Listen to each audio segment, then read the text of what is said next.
from this parasite that bleeds Africa, that bleeds the world, that bleeds Afghanistan, that bleeds the people of Yemen who are dying by the thousands even as we have this discussion. This is the basis of a Brexit. It can't stand together anymore because the host is rejecting the parasite. And it's creating crises throughout Europe and throughout the imperialist world. I think it's necessary, brothers and sisters, to say that there has been a natural trajectory by African people for closer union. We know that we're talking about having this discussion in part because in 1884-85, Europeans sat at a table in Berlin, Germany, not a single African there, and carved up Africa into the territories that we now sometimes call countries and illogically refer to as nations. Africans didn't do that. It was Europe that did that. It was Europe and imperialism that required Africa to be divided so that the resources of Africa, both human and material, could come and pave the streets in London and grow the buildings in Amsterdam and bring clean water to New York, while the streets in Sierra Leone are not paved. And the people in Sierra Leone do not have clean water. And there's no national electric grid there.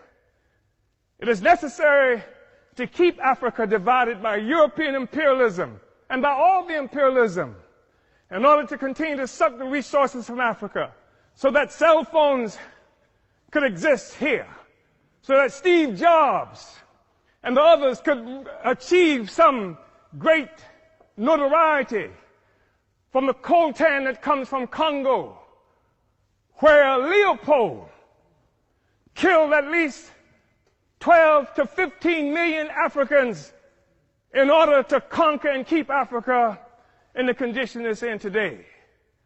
We talk about a united Africa and African Union because of what European imperialism has done to Africa to keep us divided. We know it's true. We saw 100 years or so ago, Marcus Garvey organized the Universal Negro Improvement Association and African Communities Leagues that stretched across the globe.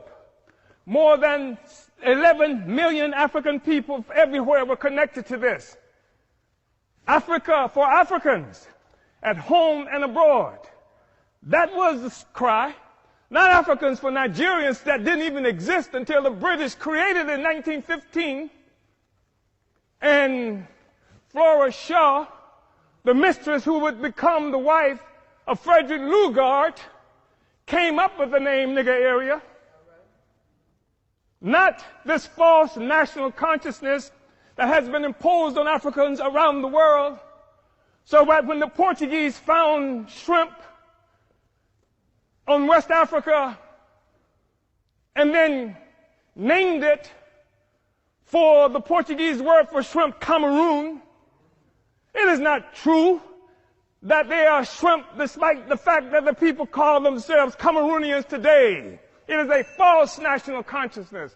The false national consciousness that created the American Negro, that created the Black Brit, the Afro-Swede.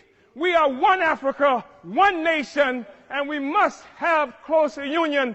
But in order for that to happen, it has to be a revolutionary union. The Organization of African Union, created on May 25th, 1963 in Addis Ababa, Ethiopia, was part of an effort to circumvent efforts by Kwame Nkrumah to build a single union of African states. And instead we come up with an Organization of African Union that codified